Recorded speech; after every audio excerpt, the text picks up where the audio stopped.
It had been years since we last gathered under the same roof. Tonight, I returned to the lake house at my daughter Leela's invitation, hoping the silence that had kept us apart might finally give way to laughter again. The house stood warm against the night, golden light spilling through the windows, a place that once held my wife Helen's voice and now only carried the weight of her absence. I told myself this was a chance to stitch the family back together, to set aside the bitterness that had festered since I refused to sell the business my hands had built. When I stepped inside, Leela greeted me with a smile practiced enough to pass for genuine.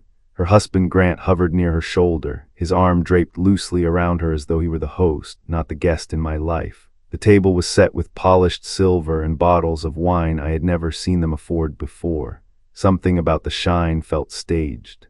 A performance meant to impress. Still, I kept my doubts buried deep. I wanted to believe in peace. Then the glass was placed in my hand, cool and heavy, its rim catching the chandelier's light. At that very moment, my phone vibrated against my leg. I lowered my eyes discreetly, slid my thumb across the screen beneath the table, and froze. The words glared at me like a blade pressed to my throat. Do not trust them. Leave now or you will not survive. My throat tightened. I forced a swallow, raised my eyes, and offered a smile as though nothing had changed. But inside, everything had. My fingers trembled against the stem of the glass, my pulse hammering beneath my skin. Against my chest, Helen's locket pressed steady, the tick of its tiny watch beating a rhythm that told me to stay sharp. I had walked in thinking this was a dinner to heal old wounds. Now I wondered if I had just stepped into a trap. Silence does not arrive all at once. It creeps in through slammed doors and unanswered calls, through pride that hardens into habit, through one decision that feels righteous in the moment and then stands between you and the person you love. For me and my daughter, the silence began the night I told her no. Leela wanted me to sell the garages I had built over 40 years, to cash out while the market was high and move somewhere quiet. Grant called it smart money. He had slides and projections and a grin that looked more like hunger than confidence. He promised that if I sold, we could put the proceeds into a fund he would manage. I listened the way I always have, slowly, carefully, letting the numbers breathe. Then I told them what I knew to be true. You do not trade a life for a windfall. A business can be sold, but a name cannot be repurchased once you give it away. Grant's smile thinned. Leela's eyes filled with something that looked like shame and then flared into anger. She said I did not trust her. She said I wanted control more than I wanted family. I tried to explain that trust and control are not the same, that I trusted her to live her life, but I would not hand my life's work to a man who had never scraped ice off a windshield at 4 a.m. to open a shop on time. The words did not matter. She left with her husband and did not come back. Calls went unanswered. Holidays came and went with an empty chair at my table. I learned how to cook for one. I learned how to talk to Helen's photograph instead of a living voice. I learned the shape of a house when it holds only a widower and his stubborn pride. Still, pride was not the only thing that kept me from calling her. It was fear. Fear that I had raised a daughter who measured love by what it could buy. Fear that if I reached out, I would find the door truly closed. So I tended engines and payrolls and the slow rituals that keep a man from dissolving. Every night before I turned out the kitchen light, I touched the locket Helen had given me on our wedding day, the small watch inside still ticking after all these years. Its rhythm said what Helen used to say when I was lost in my head: stand where your feet are, do the next right thing. When Leela finally called, her hello came wrapped in a careful softness that did not sound like defeat so much as negotiation. She said she missed me. She said she wanted to try again. She spoke of a dinner by the lake and told me she had been cooking the stew her mother mastered from a handwritten recipe now taped to our old cookbook with yellowing tape. I closed my eyes and saw Helen lifting the lid, smiling at me through steam. I wanted what Leela offered, not the food, not the setting, but the chance to hear my daughter laugh without calculation in it. I told myself people can return to themselves. I told myself a father should step toward his child. Not away, but a father also notices what others miss. During the call, when I asked about work, Leela steered away from details. When I asked if anyone else would be there, she said only family and then added Grant's name as though to remind me he belonged. When I asked if we would eat on the deck, she said the view was best from the dock. I filed each answer away the way I file invoices, not questioning, just keeping them where I could find them later. Hope does not cancel caution. It simply sits beside it and asks for a chance. My motive for going was simple. I wanted to lay a hand on my daughter's shoulder and feel her relax under it. I wanted to say I was wrong for raising my voice and right for refusing to sell, and that both truths could live in the same breath. I wanted to honor Helen by trying again. As for their motive, I did not yet know it. I suspected they would bring up succession, retirement, some paper that turned love into legalese. I promised myself I would listen without signing, speak without surrendering, and leave if the air turned thin. On the night of the reunion, I dressed in the suit Helen bought me for Leela's high school graduation. The cuffs are a little shiny now, the fabric a little tired, but it holds history better than any new cloth. Before I left, I wound the locket watch and tucked it against my chest. The tick steadied me the way a mechanic's bench steadies an old hand. I locked the door, stood a moment on the porch, and told the darkness the vow I needed to hear aloud. I will show up as a father. I will not show up as a fool. Then I walked to the car and drove toward the lake, toward the lights, toward the hope that we might be a family again, and toward whatever test waited for me there. The lake was calm that evening. Its surface stretched like black glass under the fading sun. As I turned off the main road and rolled down the winding drive, I could already see the glow of lights through the trees. The house stood tall against the shore, its windows gleaming gold, its angles sharp and modern. For a moment I wondered if I had taken a wrong turn. The last time I saw where Leela lived, her roof leaked and her kitchen stove coughed smoke whenever it tried to cook. Yet here rose a place that looked like it belonged to someone else entirely, a house dressed in money that my daughter never had. I parked in the gravel circle and stepped out, listening to the crunch beneath my shoes. The night smelled of pine and lake water, yet something clung faintly in the air, sweet, overwhelming, almost choking. Flowers, I thought at first, until I followed the scent deeper and realized it masked something heavier, like gasoline or oil carried faintly from the dock. My chest tightened. Old mechanics know that smell even when someone tries to bury it under perfume. At the door, Leela greeted me, radiant in a dress that glittered under the porch lights. Her smile was bright. Her hug warm enough for daughter, yet her eyes flicked behind me as if to check who else might have followed. Grant appeared next, shaking my hand too hard, his cologne thick enough to battle the flower scent outside. He spoke quickly about how much they had missed me, how long it had been, how wonderful tonight would be. His hand on my shoulder lingered half a second too long. When I stepped inside, the house opened wide like a stage set for an audience. Polished wood floors gleamed. Art lined the walls, pieces I knew neither of them had taste nor money to acquire before.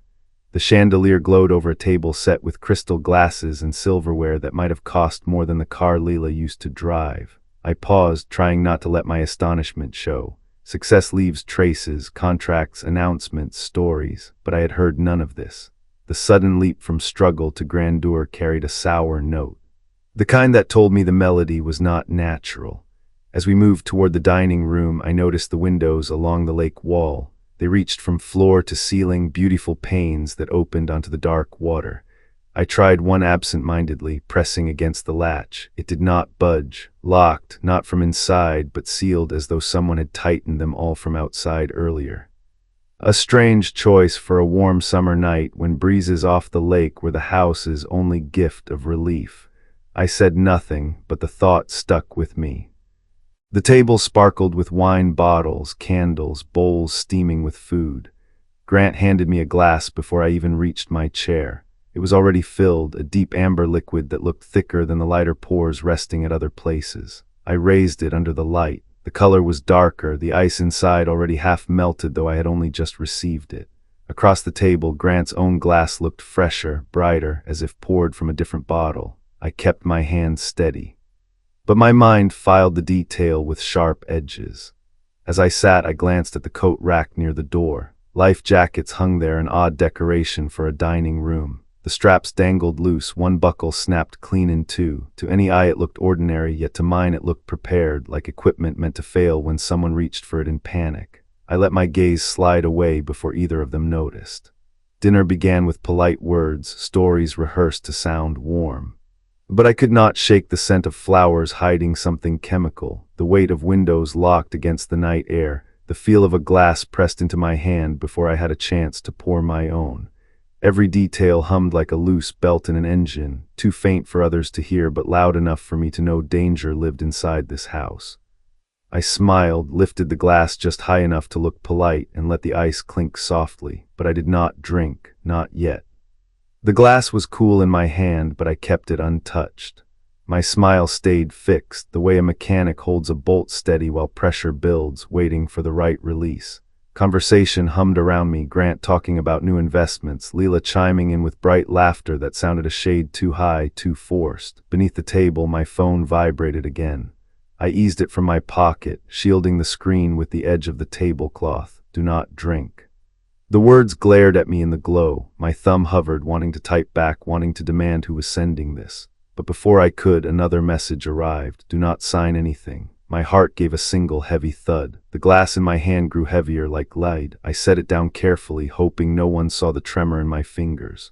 I raised my eyes and found Grant already watching me. His grin widened, teeth white against the soft light. It's a special blend, he said. Tapping his own glass, imported, a celebration. I nodded, offering a murmur of thanks, then reached for the bread instead. The message pulsed in my mind, do not drink. As dinner unfolded, the phone buzzed again. This time the message was longer, do not sleep here. Check the dock before they suggest a boat ride. My chest tightened. I forced myself to chew slowly, to laugh when Leela reminisced about summers at the lake, about Helen's cooking. But inside, my thoughts churned. Someone knew what I was walking into. Someone cared enough to warn me, or perhaps cared enough to play with me. I excused myself, saying I needed some air, and stepped toward the sliding doors. They resisted under my hand, locked tight, as I already knew. Grant was at my shoulder in a moment, his voice smooth. The breeze carries too many bugs, he said. Stay inside where it's safe. Safe. The word rang false. I forced a smile and returned to my seat. When dessert was served, I let my phone slip beneath the napkin again. Another message blinked. The EpiPen is gone from the first aid kit. They replaced it. If you react, you will not be saved. A cold sweat broke across my neck. My mind reeled through the details, the flowers masking fumes, the locked windows, the broken life jacket buckle, the glass poured too early. Each piece fit into a picture I did not want to see but could no longer deny. I shifted the glass further from me, pushing it toward the edge of the table. Leela noticed. Her smile faltered for a heartbeat. Dad, you're not drinking? She asked, light but probing. I shook my head. Not tonight, I want a clear head. Grant chuckled, masking irritation. Suit yourself, he said, though his eyes darkened for a moment before he looked away. Later, when the table cleared, I asked politely if I might stretch my legs along the dock. Grant hesitated, then clapped me on the back. Of course, the night air will do you good. His words sounded generous. But his hand pressed harder than it needed to, as though steering me toward my fate. I walked slowly down the path, gravel crunching, locket ticking against my chest. The lake lapped softly at the shore, dark and endless. The dock stretched into the water, lanterns casting yellow halos. At first glance it looked welcoming, but as I drew closer, the details betrayed it. The ladder, meant to help someone climb from the water, dangled loose, bolts half unscrewed. The rope coiled on the edge was frayed, fibers snapped as though cut deliberately. I bent closer, fingers brushing the splintered wood. This was not neglect, it was preparation. My phone buzzed again, sharp in the silence. I glanced down, get back inside, pretend you saw nothing, keep breathing until help comes. My pulse thundered. I straightened, wiped my hand on my jacket, and turned back toward the glowing house.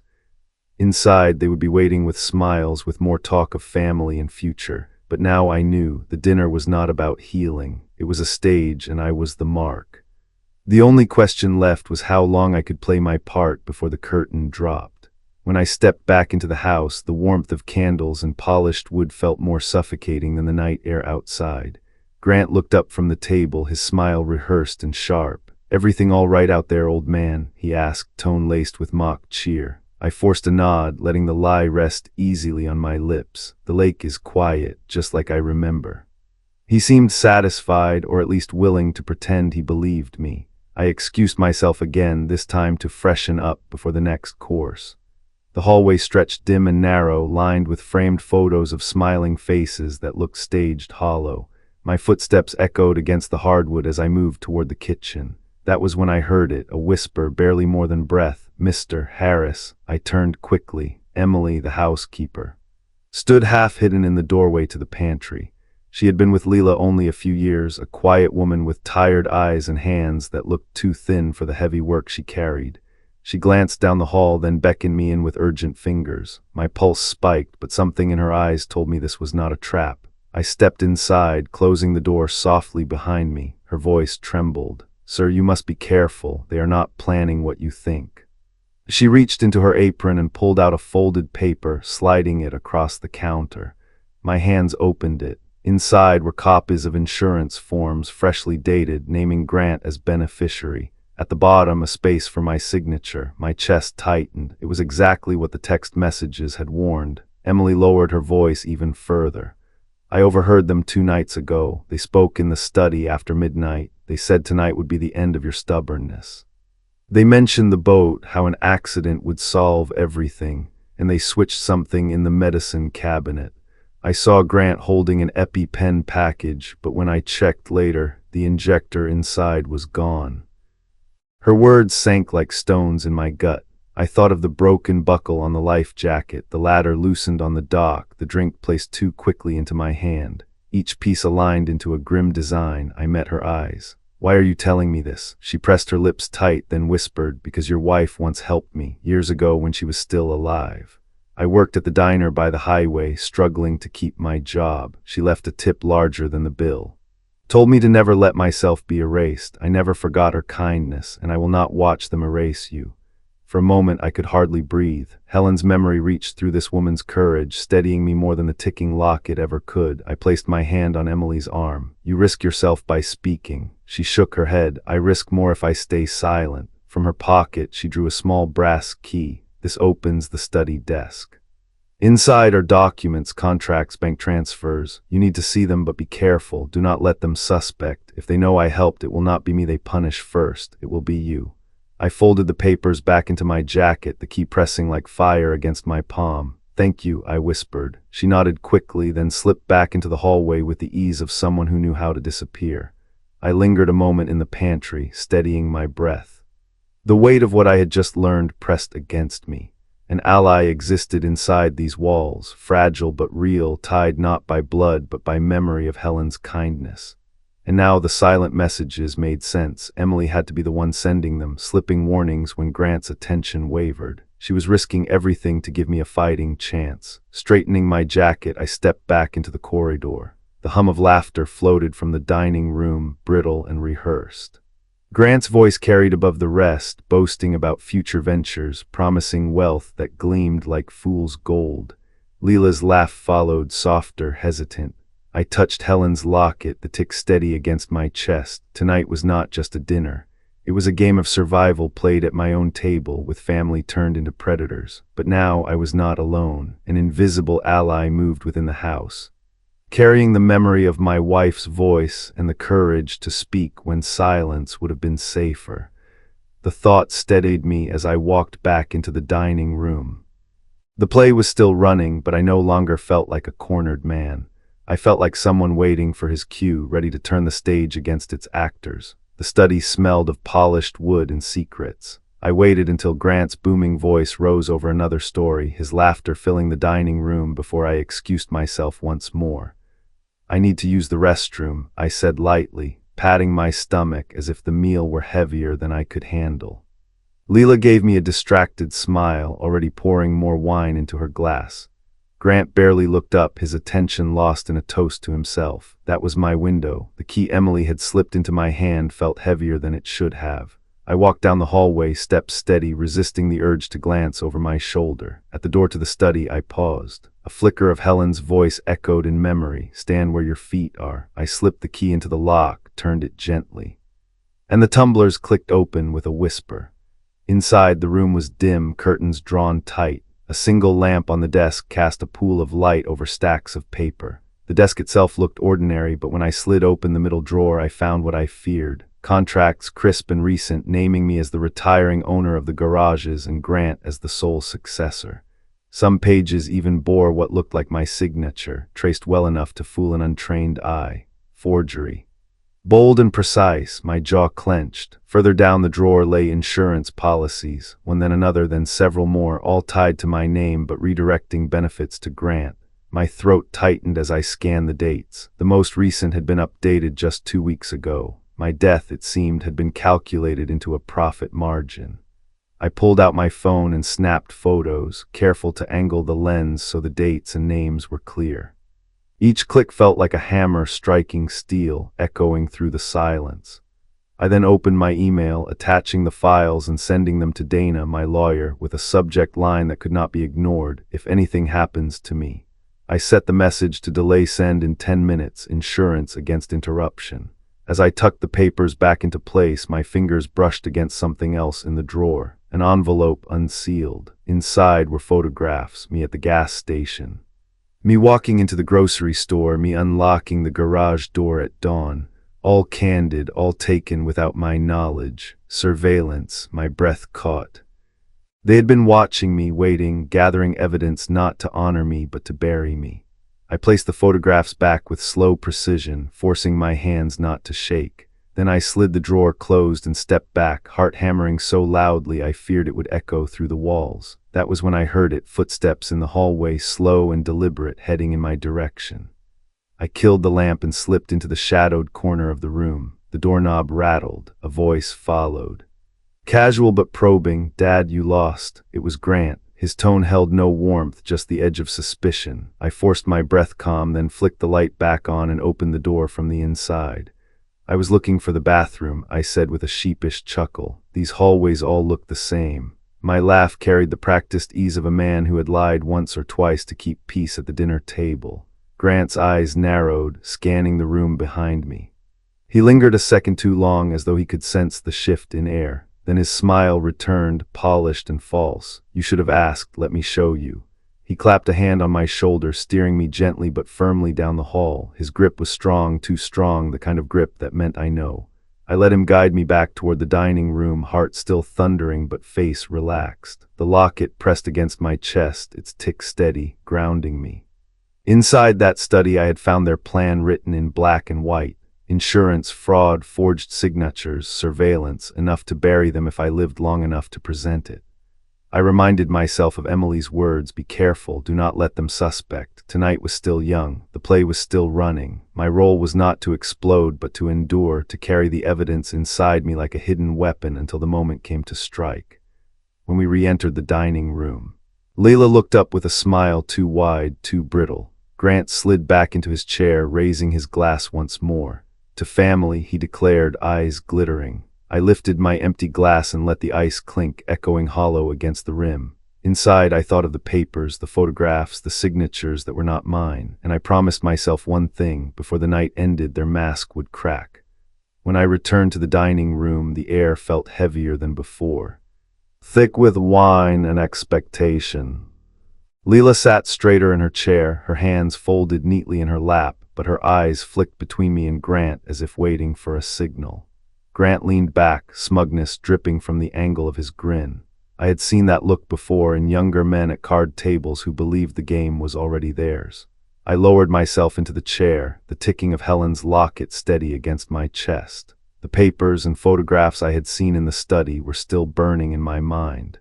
But I let none of it show. Instead, I reached for the breadbasket, tore a piece, and chewed slowly. Silence, I had learned long ago, could outlast any speech. Grant broke it first. "Dad," he said, casual as a salesman, "we've been talking about your future, about all of our futures, really. You've worked hard all your life, built something solid, but no man should carry that weight forever. It's time to let the next generation take the wheel." He slid a folder across the table, leather-bound, gleaming under the light. A pen rested neatly on top. Leila smiled, the corners of her mouth trembling just slightly. "We only want you to rest," she added. "Mom would have wanted that. She wouldn't want you breaking your back until the end." Her voice cracked when she said "Mom," and for a moment I wondered if she believed the words she spoke, or if she repeated them because Grant had taught her the lines. I laid a hand on the folder but did not open it.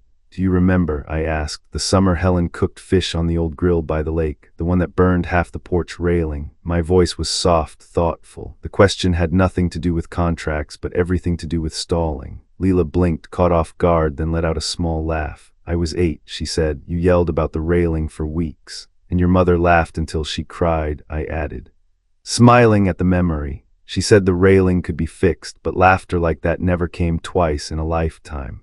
For a few moments the folder sat unopened, forgotten as stories filled the air. I spoke of long nights at the garage, of customers who trusted us because Helen remembered their birthdays and Leela swept the floor with a ribbon in her hair. I spoke of family as if it were still whole, weaving threads of memory to wrap around us all. Grant shifted in his chair, his patience thinning. "Those were good times," he said, his tone sharp, "but times change. Sentiment doesn't pay the bills." "This," he tapped the folder, "this is what matters now."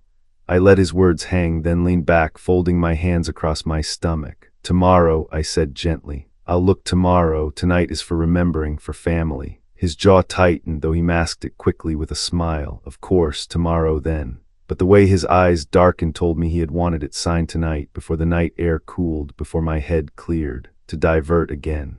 I reached for the dessert plate. "You used Helen's recipe for this pie, didn't you?" I asked Leela. Her face softened and she nodded eagerly. "I tried to get it just right." I took a bite, savoring it slowly, letting silence stretch. Every second was a second gained, every bite a barrier against the moment they wanted to force my hand. Grant poured himself another drink, then leaned in. "You know, Dad, there's nothing like a late-night boat ride, stars overhead. Cool breeze off the water, clears the mind. Why don't we all go out after dessert, just for old time's sake?" The locket ticked against my chest. Emily's warning echoed, "Check the dock before they suggest a boat ride." My lips curved into a practiced smile. "Perhaps in the morning," I said. "The stars will keep. Tonight I'd rather sit here and hear my daughter laugh a little longer."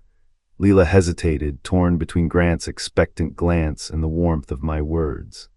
She let out a small chuckle, shaking her head. "You always know how to stall, Dad." I lifted my glass, filled only with melting ice, and let the cubes clink softly. "Stalling is an art," I replied. "Sometimes it saves a man's life." Their laughter followed, but I heard the strain beneath it. I had not signed, I had not sailed. I had bought time, and in a game like this, time was everything. The clock on the dining room wall ticked softly, though to me it sounded louder than the chatter around the table. I knew I could not drag this charade forever. Stalling had bought me moments, but not safety. Grant's patience frayed like a frayed belt ready to snap, and Leela's laughter faltered more with every glass she raised. If I wanted to leave this house alive, I needed more than a smile and old memories. I needed proof and protection, something that would outlive me if they chose tonight to be my last. After dessert, I excused myself again. This time I did not wander aimlessly. I headed for the bathroom at the far end of the hall, locking the door behind me.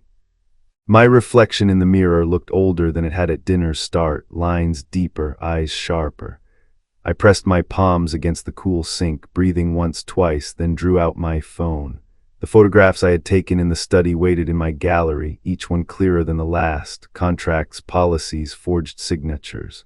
I selected them all and attached them to an email, this time to multiple addresses. Dana, my lawyer, Tom, the garage foreman who had worked for me 20 years, and even to my own account, so nothing could vanish without a trace.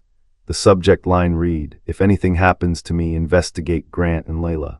I hit send, then felt a surge of relief as the message whooshed away, bouncing into servers far beyond this house of lies. Next, I opened a text thread with Dana. My fingers moved fast, steady despite the tremor in my chest. "I am at Leela's lake house.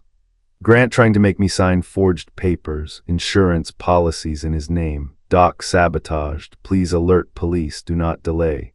I attached my location, a glowing pin on the map, and pressed send. The phone vibrated almost instantly. A reply from Dana, received, stay calm, forwarding to authorities now, do not confront, help is on the way. My shoulders eased, though only slightly. Authorities took time. And time was the one currency I had already been spending too fast. As I slipped the phone back into my pocket, another message buzzed in. A number with no name, my invisible ally again. "They are watching you closely, do not eat more, wait them out, trust the clock."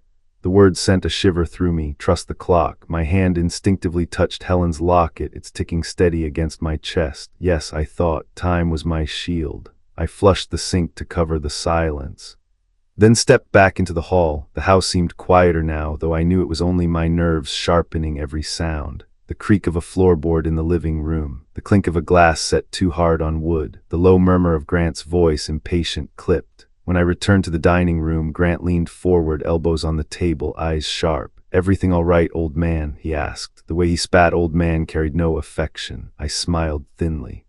"Fine. Just needed a moment." He nodded slowly, but I caught the suspicion in his gaze.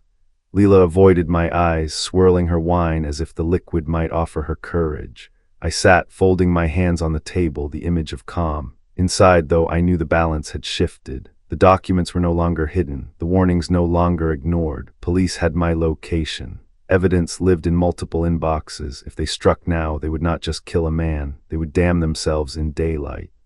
Grant pushed the folder toward me again. "We could end this tonight," he said smoothly. "One signature and you rest easy forever." I let my gaze linger on him, then on Leela, then on the folder. Slowly, I slid it back across the table. "Forever is a long time," I said softly, "and I am not ready to rest yet." The silence that followed was sharp, almost brittle. Grant's knuckles whitened around his glass.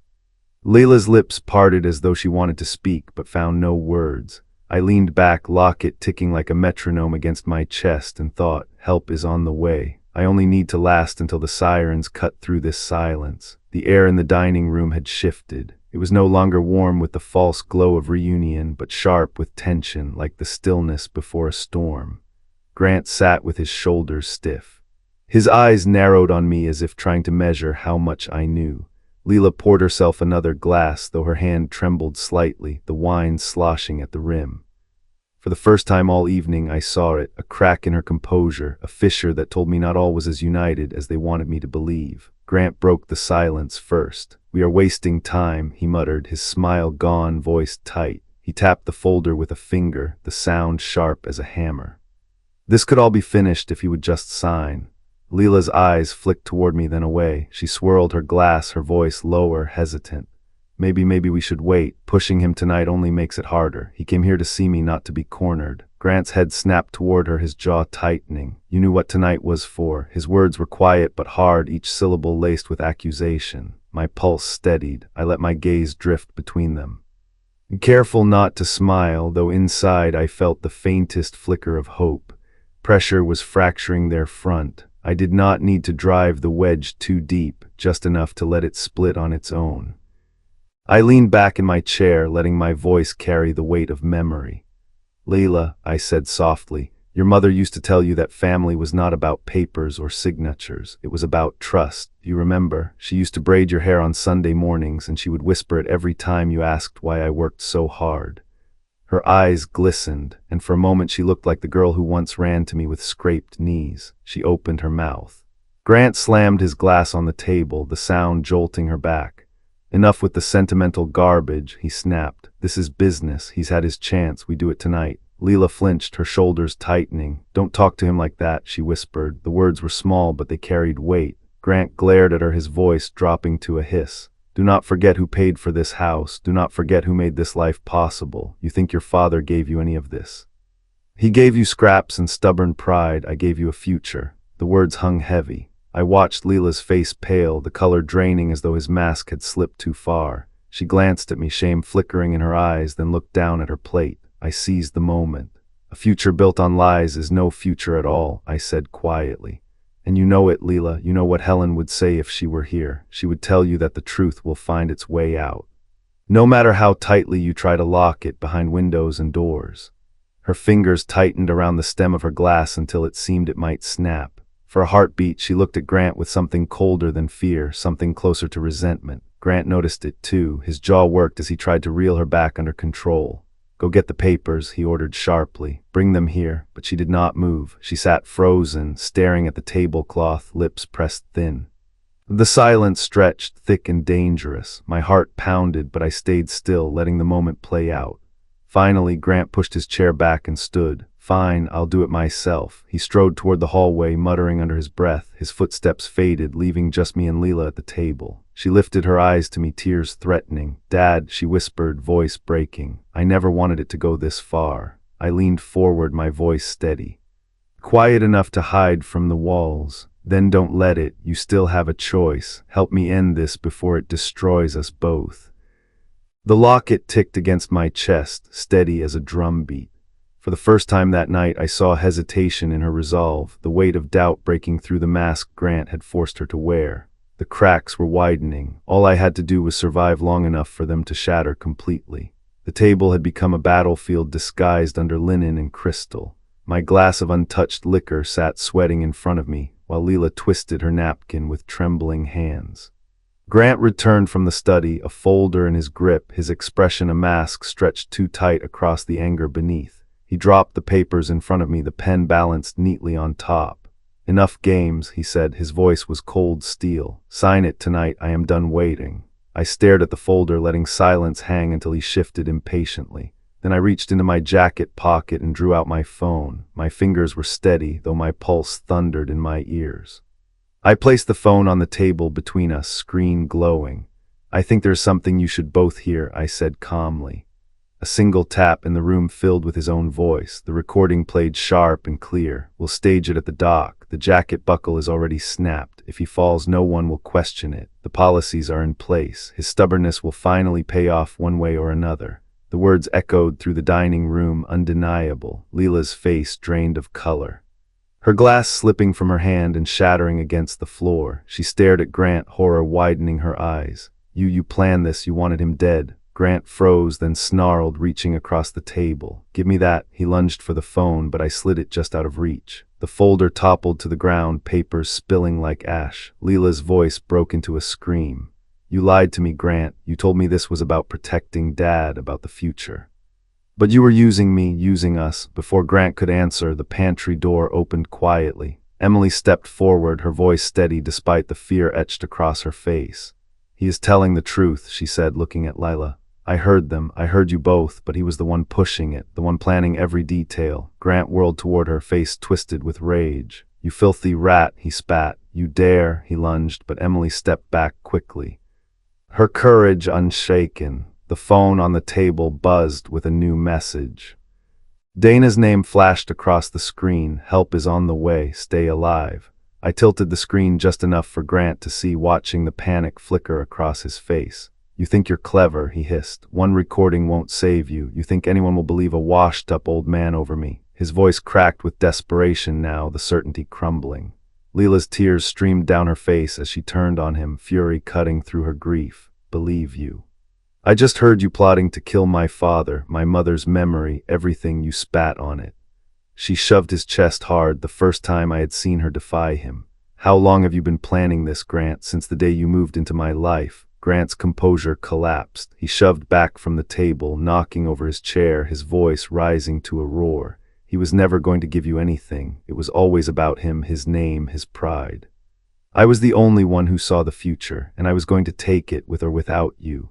His words rang across the dining room, raw and damning. In that instant, the wail of sirens pierced the night, sharp and growing louder. The sound carried through the locked windows, bouncing off the lake's surface like a chorus of truth. Grant's head snapped toward the glass wall. The flash of red and blue strobed against his face, painting him in guilt. He lunged for the phone again.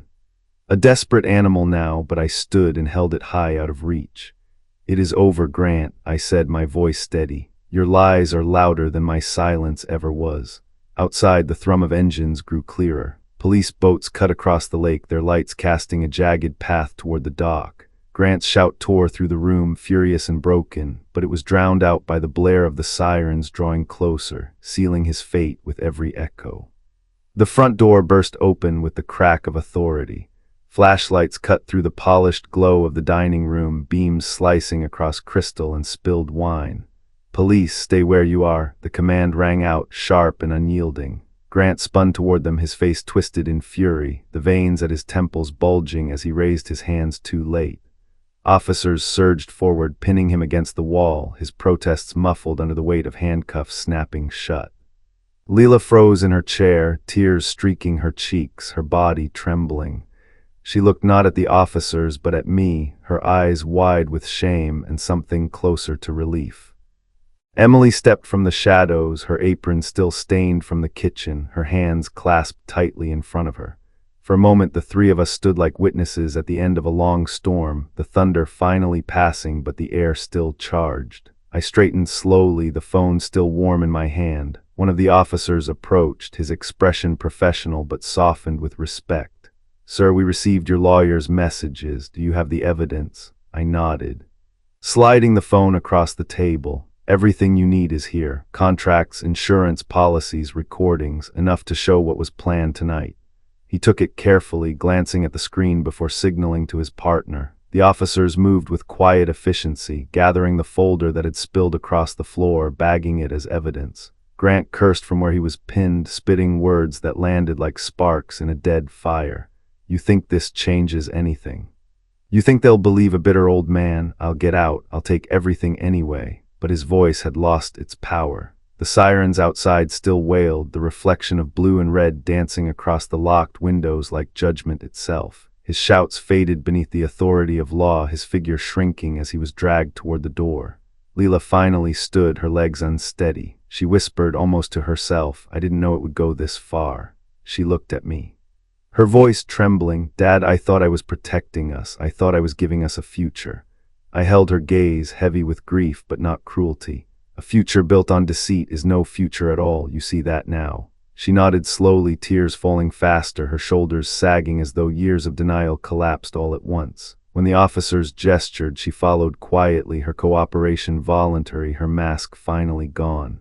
The house grew quiet again. Only the low murmur of police radios breaking the silence.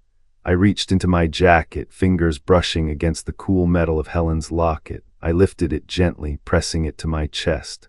The ticking inside was steady, patient, eternal. In that moment I felt her presence, not as memory alone, but as a guardian, her voice in the rhythm reminding me why I had endured. Honor, legacy, the truth that survives when lies fall apart. As the officers guided Grant out into the night, as Leela disappeared into the shadow of their questions, I stood alone in the dining room. The table was littered with broken glass, spilled wine, papers scattered like debris after a storm. Yet amid the ruin, I felt a strange peace. I had not destroyed my family, nor let them destroy me. I had defended the only inheritance worth guarding, the name, the dignity, the work carved into calloused hands and sleepless nights. Stepping outside, the night air hit me cold and fresh. The lake stretched quiet under the starlight, its dark surface carrying the echo of sirens as they faded into distance. My boots crunched against the gravel, each step pulling me further from the trap they had built, each breath deeper, freer. I paused once, looking back at the house glowing faintly against the shore. Its windows no longer looked like eyes watching me, but like hollow shells already emptying of their power. I touched the locket again, whispering to the silence, "We made it, Helen. We kept what mattered." Then I turned toward the waiting dawn, carrying not wealth, not contracts, but something no one could forge or steal. My honor, my legacy, and the knowledge that even in betrayal, truth had its way of surviving. The cold air met me as I stepped outside, sharper than the wine I had refused to taste, cleaner than the lies that had clung to the walls behind me. Gravel crunched under my boots, steady and deliberate, each sound measured against the ticking of the locket pressed against my chest. That small rhythm, Helen's gift, pulsed like a second heartbeat, calm and enduring, reminding me that time was still mine to hold. I did not destroy my family tonight. I refused to. But neither did I allow them to destroy me. Grant's shouting had already been swallowed by sirens, and Leela's tears had washed away the last of her pretenses. Tomorrow the law would speak, and the evidence I carried would no longer be just whispers in dark corners, but a truth laid bare before the world. Tonight, though, was not about courts or judgment. Tonight was about silence. Not the silence of defeat, not the silence of a man too weary to fight, but the silence of resolve, a silence stronger than their schemes, stronger than their greed, the silence of a father who has protected the only inheritance worth more than wealth or property, honor, dignity, and the name his wife once whispered like a promise. I drew in a long breath, the lake scent rising with the night wind. Ahead stretched the road back to my own life, scarred but unbroken. Behind me stood the house where betrayal had tried to bloom and instead had withered in the light of truth. I touched the locket once more, steadying myself in its quiet beat. Tomorrow would come with its noise, its questions, its judgments, but tonight I carried peace.